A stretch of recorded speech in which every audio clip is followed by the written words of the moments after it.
Video में हम लोग नया टॉपिक जो कि एएनएम का रह गया था न्यूट्रिशन, उसके बारे में हम लोग जानने वाले हैं। जैसे कि इसका जो भी इम्पोर्टेंट्स क्वेश्चन है, जहाँ से भी क्वेश्चन आ रहे हैं, सारे वीवीआई क्वेश्चन को हम लोग इस वीडियो में कवर करने वाले हैं। तो आपका यही एक लास्ट टॉपिक छूट रहे थे, जो भी मैराथन क्लास लिए थे, और जो भी कैंडिडेट नहीं लिए हैं वो सारे कैंडिडेट यदि लेना चाहते हैं मैराथन क्लास, तो आप लोग इस नंबर पर कॉन्टैक्ट करें, आपको मैराथन क्लास मिल जाएगा। 70 50 87 29 96 आपको मैराथन क्लास मिल जाएगा, और ये हम लोगों का लास्ट टॉपिक भी होगा। कह रहा है कि निम्न में से कौन सा पोषक तत्व शरीर को ऊर्जा प्रदान नहीं करता है, मतलब किस तत्व के द्वारा हमें ऊर्जा नहीं मिलता है। तो कार्बोहाइड्रेट तो ऊर्जा का बहुत बड़ा स्रोत है, इसमें कह रहा है नहीं मिलता है, तो ये तो होगा नहीं। उसके बाद दिया है विटामिन, विटामिन भी ऊर्जा का स्रोत है, प्रोटीन भी ऊर्जा का स्रोत है, लेकिन वसा हम लोगों को फैट देता है, ऊर्जा में फैट मिलता है, तो वसा हमको इसमें कह सकते हैं। इसका करेक्ट आंसर आपका ऑप्शन नंबर सी हो जाएगा। नेक्स्ट क्वेश्चन है कि निम्न में से कौन सा खनिज सूक्ष्म मात्रिक होती है, सूक्ष्म मात्रिक है, कैल्शियम, पोटासियम, आयोडीन या सोडियम। तो सूक्ष्म मात्रिक क्या होते हैं, पोटासियम होता है, मतलब कि आकार में मतलब छोटे, सूक्ष्म मतलब छोटा छोटा होता है, तो सूक्ष्म मात्रिक क्या हो जाएगा, पोटासियम हो जाएगा। अगला है कि निम्न में से जल में घुलनशील विटामिन कौन है, कौन सा ऐसा विटामिन है दिए गए ऑप्शन में जो जल में घुल जाते हैं। जैसे कि इसमें विटामिन ए दिया है, डी दिया है, विटामिन बी दिया है, विटामिन के दिया है। तो विटामिन बी जो होती है वो क्या होती है, जल में घुलनशील होती है। विटामिन के तो किस में होते हैं, ब्लड में होते हैं, जिस वजह से ब्लड में यदि के विटामिन होने की वजह से जो रक्त जब कट जाते हैं तो क्या होती है, वहाँ पे जो थक्का बनता है रोकने में सहायक करता है, ब्लड को रोकने में। अगला क्वेश्चन है कि निम्न में से किस के अवशोषण के लिए विटामिन डी की आवश्यकता होती है, आयोडीन की, कैल्शियम की, पोटासियम की या क्लोरीन की। तो विटामिन डी मतलब अवशोषण के लिए विटामिन डी की आवश्यकता किसके लिए होती है, तो ये आपको कैल्शियम के लिए होती है। किसके लिए, कैल्शियम के लिए। इसका करेक्ट आंसर आपका ऑप्शन नंबर बी हो जाएगा। अगला है कि निम्न में से कौन सा विटामिन त्वचा में सूर्य के प्रकाश के कारण संशोषित होते हैं, मतलब एक्टिव हो जाता है सूर्य के प्रकाश में जाने में त्वचा में, तो वो कौन सा विटामिन होती है, तो वो विटामिन डी होती है। और ये इसके बारे में आप लोग भली भांति जानते हैं, क्योंकि ये आप बचपन से पढ़ते आए हैं। अगला है कि निम्न में से कौन सा ऊर्जा प्रदान करने वाले मुख्य स्रोत है, कार्बोहाइड्रेट, वसा, प्रोटीन या विटामिन। तो सबसे ज़्यादा ऊर्जा हमें किससे मिलती है, तो कार्बोहाइड्रेट से मिलती है। कार्बोहाइड्रेट किस में होते हैं, तो चावल, रोटी, ये सब में क्या होते हैं, कार्बोहाइड्रेट की मात्रा होती है। मक्का हो गया, ये सब में कार्बोहाइड्रेट होती है, सबसे ज़्यादा चावल में कार्बोहाइड्रेट होती है।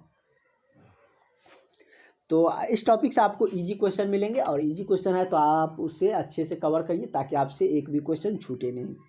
अगला है कि निम्न में से संतृप्त वसा के स्रोत कौन है, संतृप्त वसा इसमें से कौन है दिए गए में से, जैसे कि घी है, तेल है, फल है, अनाज है। तो क्या हो जाएगा, संतृप्त वसा का जो स्रोत है वो कौन सा है, घी है। तो इसका करेक्ट आंसर आपका ऑप्शन नंबर ए हो जाएगा। अगला है कि मानव शरीर में कितने प्रकार के अमीनो अम्ल पाए जाते हैं, 10, 20, 30 या 40। तो मानव शरीर में लगभग 20 प्रकार के अमीनो अम्ल पाए जाते हैं। कितने प्रकार के, 20 प्रकार के अमीनो अम्ल पाए जाते हैं। तो इसका correct answer option number B हो जाएगा। अगला है कोशिका के जीव द्रव्य में सबसे अधिक होता है, कोशिका के जीव द्रव्य में सबसे अधिक क्या होता है, वसा, प्रोटीन, कार्बोहाइड्रेट या विटामिन। तो क्या चीज़ होती है, वसा के मतलब जीव द्रव्य में सबसे अधिक, तो ये आपका प्रोटीन होती है। क्या होती है, प्रोटीन होती है। तो इसका करेक्ट आंसर आपका ऑप्शन नंबर बी हो जाएगा। अगला क्वेश्चन हम लोग देखते हैं, आगे क्वेश्चन की तरफ बढ़ते हैं। अगला क्वेश्चन है कि रक्त का श्यानता दाब बनाए रखने के लिए, जो ऑस्मोटिक प्रेशर बनाए रखने के लिए क्या ज़रूरत है, वसा, प्रोटीन, कार्बोहाइड्रेट या विटामिन। तो किन की ज़रूरत पड़ती है, तो इसमें प्रोटीन की ज़रूरत पड़ती है। किसकी ज़रूरत पड़ती है, प्रोटीन की। तो इसका करेक्ट आंसर आपका ऑप्शन नंबर बी हो जाएगा। अगला है कि निम्न में से कौन सा पॉलीसैकेराइड का उदाहरण नहीं है, ग्लैक्टोज या हिपेरिन या ग्लाइकोजन या स्टार्च। तो कौन इनमें से उदाहरण नहीं है पॉलीसैकेराइड का, तो ये आपका हो जाएगा ग्लाइकेटोज। तो इसका करेक्ट आंसर आपका ऑप्शन नंबर ए हो जाएगा। अगला है निम्न में से किस कार्बोहाइड्रेट का पाचन मानव शरीर में नहीं होता है? तो जैसे कि स्टार्च दिया है, सेलुलोज दिया है, ग्लाइकोज दिया है, मोल्टेज दिया है। तो मानव शरीर में जो जिसका पाचन नहीं होता वो कौन है? सेल्यूलोज। सेल्यूलोज जीव मतलब पौधों में इसका पाचन होता है, मानव शरीर में इसका नहीं होती है। तो इसका करेक्ट आंसर आपका ऑप्शन नंबर बी हो जाएगा। अगला निम्न में से किस में नाइट्रोजन पाई जाती है? कार्बोहाइड्रेट, प्रोटीन, विटामिन या सभी में? तो नाइट्रोजन किस में पाई जाती है? तो मतलब प्रोटीन में नाइट्रोजन पाई जाती है। अगला है कि निम्न में से किस पेप्टाइड बंध मतलब पेप्टाइड बॉन्ड पाया जाता है? कार्बोहाइड्रेट में, प्रोटीन में, वसा में या सभी में? तो ये किस में पाया जाता है? तो प्रोटीन में पेप्टाइड बॉन्ड पाए जाते हैं। अगला है कि निम्न में से शरीर को ऊर्जा प्रदान करने वाले तत्वों में से किसकी बहुलीकरण नहीं होता है? कार्बोहाइड्रेट का, वसा का, प्रोटीन का या सभी का? तो किसका बहुलीकरण नहीं होता है? तो वसा का बहुलीकरण नहीं होता। इसका option correct answer option number B हो जाएगा। अगला कि स्तनधारियों के दूध में पाई जाने वाली शर्करा क्या होती है? तो स्तनधारियों के दूध में पाए जाने वाली जो शर्करा है वो क्या है? ग्लाइक्टोज है। क्या है? ग्लाइक्टोज। तो इसका correct answer option number A हो जाएगा। अगला है कि निम्न में से आहार नाल द्वारा कार्बोहाइड्रेट का अवशोषण किस रूप में किया जाता है? मोल्टेज, ग्लूकोज, लैक्टोज या हिपेरिन के द्वारा? तो ये किस रूप में किए जाते हैं? तो ये आपका ग्लूकोज के रूप में किया जाता है। किस रूप में? ग्लूकोज के रूप में। इसका करेक्ट आंसर ऑप्शन नंबर आपका बी हो जाएगा। अगला है कि निम्न में से डाइसेकेराइड नहीं है। डाइसेकेराइड नहीं होता है। मोल्टेज, सुक्रोज, लैक्टोज या ग्लाइकोटोज। तो कौन नहीं है डाइसेकेराइड? तो ये आपका क्या हो जाएगा? तो ग्लाइकोटोज नहीं होते हैं। तो इसका करेक्ट आंसर आपका ऑप्शन नंबर डी हो जाएगा। नेक्स्ट देखते हैं निम्न में से किस कार्बन में हाइड्रेट पाया जाता है? तो हाइड्रेट किस में पाया जाता है? तो ये हम लोग देखे थे अभी ही। तो हाइड्रेट स्टार्च में पाया जाता है। किस में पाया जाता है? स्टार्च में। तो इसका correct answer option number C हो जाएगा। अगला निम्न में से आवश्यक अमीनो अम्ल है किस में? मतलब इसमें से किस में आवश्यक अमीनो अम्ल है? सीरीन या वेलिन या ल्यूसीन या ट्रिप्टोफेन? तो किस में होती है? तो ये आपका मतलब सीरीन में होती है। किस में होती है? सीरीन में होती है। अगला है कि म्यूकोप्रोटीन उदाहरण है किसका? तो म्यूकोप्रोटीन उदाहरण है किसका? तो संयुगित प्रोटीन का। किसका? संयुगित प्रोटीन का। तो इसका करेक्ट आंसर आपका ऑप्शन नंबर बी सी हो जाएगा। आ रहा है कि सामान्य मनुष्य को प्रति किलोग्राम के अनुसार कितनी प्रोटीन प्रतिदिन आवश्यक होती है? तो सामान्य मनुष्य को प्रतिदिन जो प्रोटीन की आवश्यकता होती है वो कितना? 1 ग्राम की होती है। कितनी? 1 ग्राम की। तो इसका करेक्ट आंसर आपका ऑप्शन नंबर ए हो जाएगा। अगला है कि निम्न में से कार्बनिक यौगिक नहीं है। मतलब कार्बनिक यौगिक क्या होती है? जिसमें कार्बन और हाइड्रोजन की उपस्थिति होती है वो कार्बनिक यौगिक होती है। जिसमें कार्बन हाइड्रोजन नहीं है तो वो कार्बनिक यौगिक नहीं होंगे। जैसे कि कार्बोहाइड्रेट है, प्रोटीन है, खनिज है, वसा है। तो कौन से इसमें से नहीं है? तो प्रोटीन मतलब इसमें क्या होता है? नाइट्रोजन युक्त होते हैं। तो इसमें अभी ही देखे थे कि प्रोटीन में नाइट्रोजन होते हैं। तो ये मतलब कि कार्बनिक यौगिक नहीं है। अगला है कि फल के रस में पाए जाने वाली शर्करा है क्या? मतलब फल जो आपको मीठा लगता है उसमें कौन सी शर्करा होती है? ग्लैक्टोज या ये सब शर्करा का ही रूप होता है। ग्लाइकोटोज कह दीजिए, फ्रुक्टोज कह दीजिए, हिपेरिन कह दीजिए या राइबोज कह दीजिए। ये सब मतलब शर्करा का ही एक मतलब रूप होते थे। क्या नहीं होती है? तो ये मतलब कि फ्रुक्टोज नहीं होते थे। इसका करेक्ट आंसर आपका ऑप्शन नंबर बी हो जाएगा। अगला है कि निम्न में से आंत्र में प्रोटीन का अवशोषण किस रूप में होता है? ग्लूकोज, वसीय अम्ल, अमीनो अम्ल या प्रोटीन? तो किस रूप में होती है? तो ये अमीनो अम्ल के रूप में होती है। किस रूप में? अमीनो अम्ल के रूप में। इसका correct answer option number C हो जाएगा। अगला है निम्न में से किस में सबसे ज़्यादा सबसे ज़्यादा अधिक प्रोटीन पाया जाता है? अनाज, दाल, घी या अंडा? तो सबसे ज़्यादा अधिक प्रोटीन किस में पाया जाता है? तो दाल में, जैसे कि इसमें दिया गया दाल में पाया जाता है प्रोटीन सबसे अधिक। यहाँ पर यदि मांस रहता तो उसमें होता, लेकिन दाल है तो दाल में सबसे ज़्यादा प्रोटीन पाए जाते हैं। अंडा से भी ज़्यादा प्रोटीन दाल में होती है। हालांकि निम्न में से कौन सी प्रोटीन सबसे अच्छा स्रोत माना जाए, मतलब प्रोटीन का सबसे अच्छा स्रोत इसमें से कौन से है? तो अभी हमने देखे कि दाल में होते हैं इसमें, लेकिन ऑप्शन इसमें सोयाबीन भी है, तो सोयाबीन में भी अच्छा प्रोटीन का मतलब इसमें से दिए गए ऑप्शन में से मतलब कि क्या हो जाएगा कि अच्छा प्रोटीन का मात्रा सोयाबीन में भी अच्छा प्रोटीन पाया जाता है। ऐसे तो इसमें भी प्रोटीन होती है, मांस में भी प्रोटीन होती है। हालांकि शरीर में रक्त में पाए जाने वाली प्रोटीन कौन सी होती है? शरीर के रक्त में कौन सी प्रोटीन पाई जाती है? इसमें मतलब कि एल्ब्यूमिन या ग्लोब्यूमिन दोनों प्रोटीन पाए जाते हैं। तो इसका करेक्ट आंसर ये हो जाएगा। अगला क्वेश्चन हम लोग देखते हैं।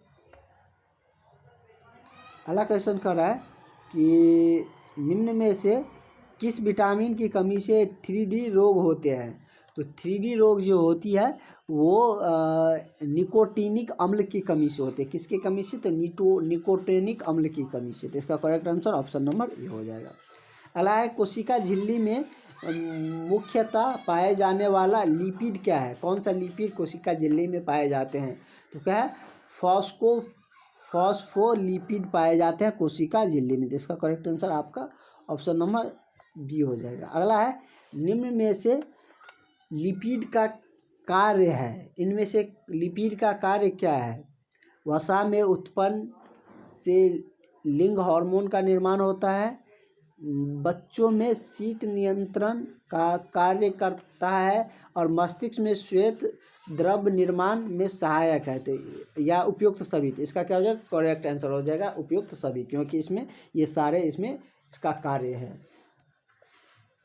हालांकि निम्न में से वसा में घुलनशील विटामिन नहीं है। कौन इसमें से वसा में घुलनशील विटामिन नहीं है? तो विटामिन बी वसा में घुलनशील नहीं होती है। तो इसका correct answer option number B हो जाएगा। हालांकि निम्न में से किस विटामिन की पूर्व अवस्था बीटा कैरोटीन है? तो मतलब बीटा जो कैरोटीन है किस विटामिन की पूर्व अवस्था है? तो ये आपका विटामिन ए की पूर्व अवस्था। तो इसका correct answer option number A हो जाएगा। अलाय निम्न में से किस विटामिन का घोल बच्चों को पिलाया जाता है जो वर्तमान राष्ट्रीय प्रतिरक्षा तंत्र में सम्मिलित है? Vitamin A, vitamin B, vitamin C या सभी? तो किसका घोल पिलाया जाता है? ये मतलब कि विटामिन ए का। तो इसका correct answer option number A हो जाएगा। अगला है निम्न में से कौन सा विटामिन बंध्यता रोधी कहलाता है? तो यह कौन सी विटामिन है? तो ये आपका टोकोफेरोल विटामिन होते हैं। कौन होती है? टोकोफेरोल। तो इसका correct answer option number A हो जाएगा।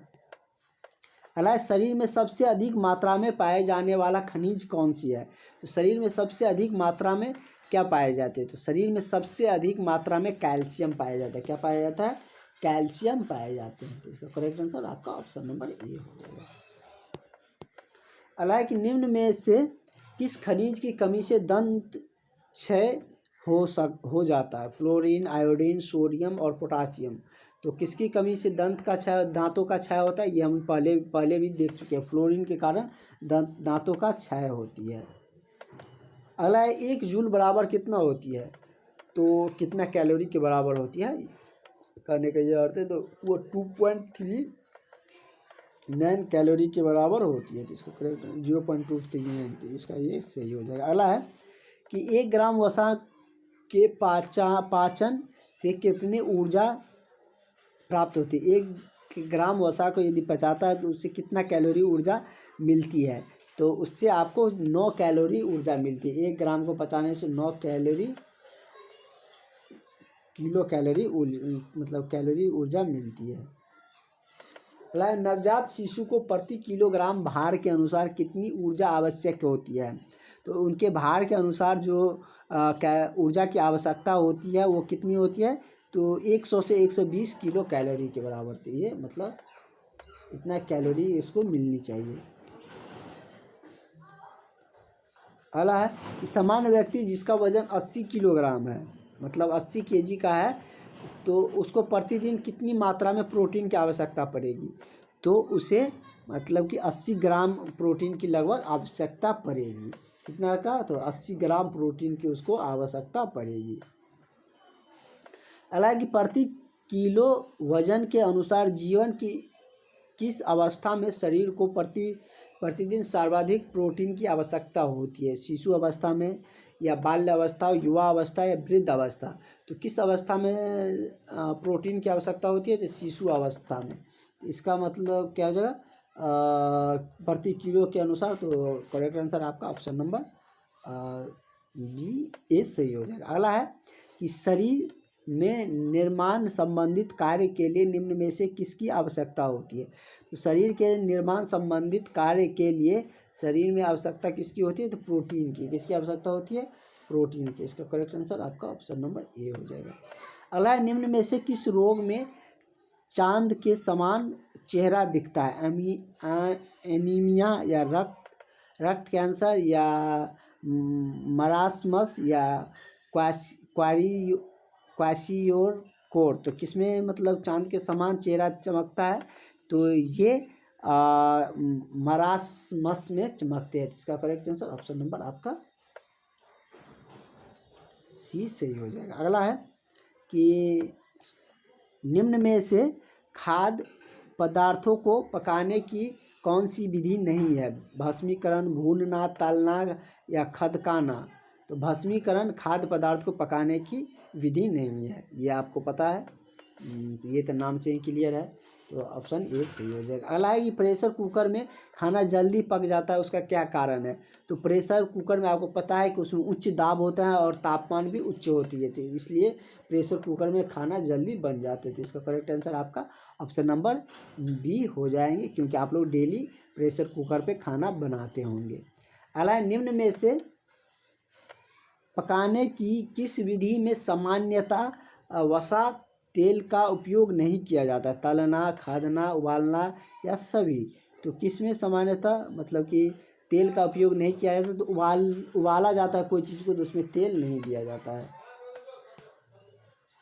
अरे खाद्य पदार्थ को अधिक पकाने से होता है क्या? तो खाद्य पदार्थ को यदि अधिक पकाया जाता है तो उसमें पोषकता कम हो जाती है, उसकी स्थित प्रोटीन सक्रियता हो जाती है, मतलब प्रोटीन की सक्रियता भी स्थित हो जाती है, विटामिन का नष्ट हो जाता है। तो इसका सभी आंसर करेक्ट हो जाए, तो इसका ऑल ऑफ दीज हो जाएगा। अलाय निम्न में से कि पकाने की विधि का उपयोग व्यावसायिक स्तर पर अधिकता से किया जाता है? तो किसका पकाने का वीडियो व्यवसाय स्तर पर अधिकता से किया जाता है? व्यवसाय स्तर पर तो गर्म वायु भट्ठी का किया जाता है, यहाँ पर बड़े स्तर पर बनते हैं। अलाय निम्न में से खाना पकाने के लिए किस साधन का उपयोग किया जाता है? तो खाना पकाने के लिए जो साधन का उपयोग किया जाता है वो क्या है? स्टोव का भी है, चूल्हा का भी है, गैस का भी उपयोग किया जाता है। तो इसका correct answer option number D हो जाएगा। अलाय निम्न में से किस पोषक तत्व पर पकाने का प्रभाव सामान्यतः नहीं होता? विटामिन, प्रोटीन, खनिज, या शर्करा?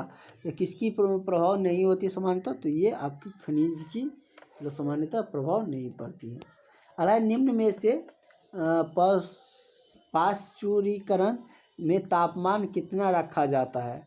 तो निम्न में से पाश्चुरीकरण में का जो तापमान है वो आपका कितना रखा जाता है? तो ये 72 डिग्री सेंटीग्रेड रखे जाते हैं। तो इसका correct answer option number A हो जाएगा। अलाय निम्न में से व्यावसायिक स्तर पर परिरक्षण के लिए उपयोग में लाया जाता है क्या? तो व्यावसायिक स्तर पर परिरक्षण के लिए जो उपयोग में लाया जाता है वो क्या है? रासायनिक पदार्थ, विकिरण, उच्च तापमान एवं निर्जीवाणुकृत करना। इसका correct answer option number C D हो जाएगा। अलाय निम्न में से आहार रूपांतरण का उदाहरण है क्या? तो आहार रूपांतरण का इनमें से जो उदाहरण है निम्न वसीय आहार, या अनुतेजक आहार, या द्रवित आहार, या सभी? तो इसका करेक्ट आंसर आपका सभी हो जाएगा। अगला है कि उच्च प्रोटीन आहार दिया जाता है। उच्च प्रोटीन आहार कब दिया जाता है? शल्य क्रिया पश्चात, या कुपोषण व्यक्ति को, या कम वजनीय वाला को? तो मतलब सब में ये दिए जाते हैं प्रोटीन, मतलब उच्च प्रोटीन आहार। अगला है उच्च कैल्शियम आहार नहीं दिया जाना चाहिए, मतलब किसे उच्च कैल्शियम आहार नहीं दिया जाता। पथरी के टाइम में जिसको पथरी है उसको उच्च कैल्शियम आहार नहीं दिया जाना चाहिए। अगला है उच्च शर्करा आहार निम्न में से किस रोग में नहीं दिया जाता है।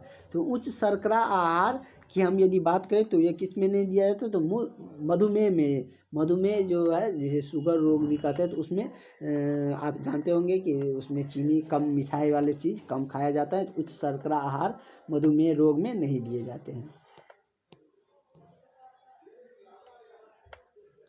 कह रहा है कि निम्न में से किस अवस्था में निम्नवसीय आहार दिया जाना चाहिए। तो किस अवस्था में निम्नवसीय आहार दिया जाना चाहिए, तो जैसे दिया है कि पक्षाघात या हृदयघात, मोटापा या सभी, तो इसमें क्या हो जाएगा, ऑप्शन नंबर डी हो जाएगा सभी।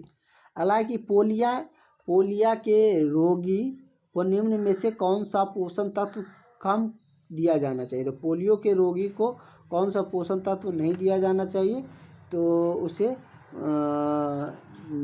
जैसे इसमें ऑप्शन दिया है तो क्या हो जाएगा, वसा नहीं दिया जाना चाहिए, क्योंकि वसा से आपको पता है कि क्या होते हैं।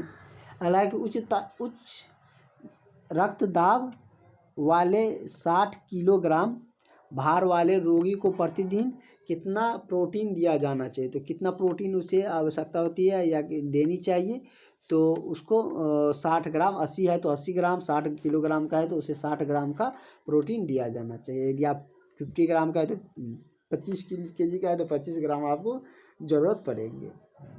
अगला है निम्न में से किस रोग के रोगी को भोजन में निम्न में से सोडियम आहार दिया जाता है। तो किस रोगियों को सोडियम का आहार दिया जाता है, तो उच्च रक्तचाप वाले को। अगला निम्न में से किस रोगी को खनिज लवणों का उपयोग न्यून कर देना चाहिए। पील या मधुमेह, दस्त या इनमें से कोई नहीं दे। किस रोगियों को कम कर देना चाहिए, तो मतलब कि इसमें से वो ऑप्शन दिया ही नहीं है, तो करेक्ट आंसर यही हो जाएगा। अगला है कि निम्न में से कौन से पोषणीय स्थिति को प्रभावित करने वाला कारक है।